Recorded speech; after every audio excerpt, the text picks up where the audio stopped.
اعوذ باللہ من الشیطان الرجیم بسم اللہ الرحمن الرحیم۔ Listeners, on line Quran teaching and وظائف میں خوش آمدید۔ السلام علیکم ورحمۃ اللہ وبرکاتہ۔ آج میں آپ کے لیے سورہ واقعہ کے فضائل اور خواص بیان کرنے لگی ہوں۔ سورہ واقعہ قرآن کریم کی ایک بہت ہی اہم سورت ہے اور اس کی اہمیت اپنی جگہ اس لیے ہے کیونکہ یہ رزق کے لیے بہت پڑھی جاتی ہے اور اس کی بہت فضائل ہیں کہ اس کو رزق کی کشادگی کے لیے پڑھا جائے۔ یہ سورت بڑی بابرکت ہے۔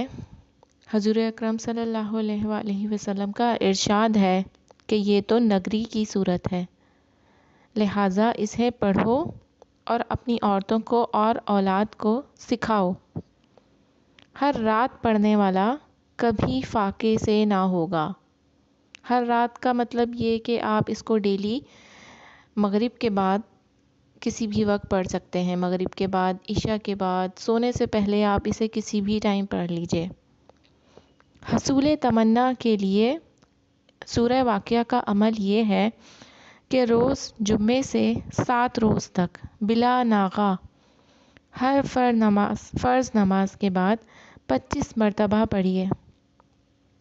پھر شب جمعہ آئے تو اس کو بعد نماز مغرب 25 مرتبہ پڑھیں، اور اول و آخر درود شریف لازمی پڑھا کریں۔ آپ جو بھی عمل کریں، جو بھی قرآن کریم کی صورتیں پڑھیں، ہم اپنی اس چینل میں جتنے بھی وظائف بتاتے ہیں صرف قرآن کریم کی صورتوں کے ہی بتائے جاتے ہیں، اور اس کے علاوہ ابھی تک کوئی ایسا وظیفہ نہیں ہم نے بتایا۔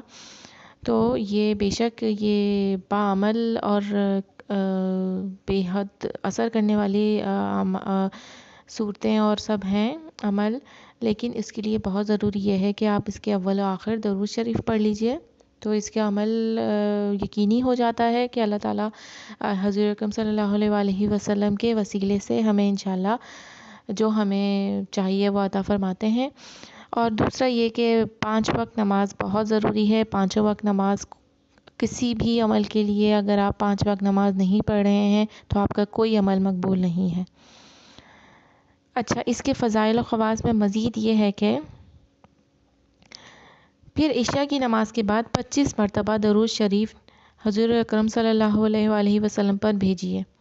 بعد ازاں ہر صبح شام ایک بار پڑھا کریں۔ یہ پورا ایک عمل ہے، یہ میں آپ کو ریٹن فارم میں بھی اس ویڈیو میں ملے گا، یا آپ نوٹ کر لیجئے، تو اللہ تعالیٰ اس کو غنی کر دے گا، یا جس مطلب کے لیے بھی پڑھی جائے گی انشاءاللہ تعالیٰ وہ مطلب پورا ہوگا۔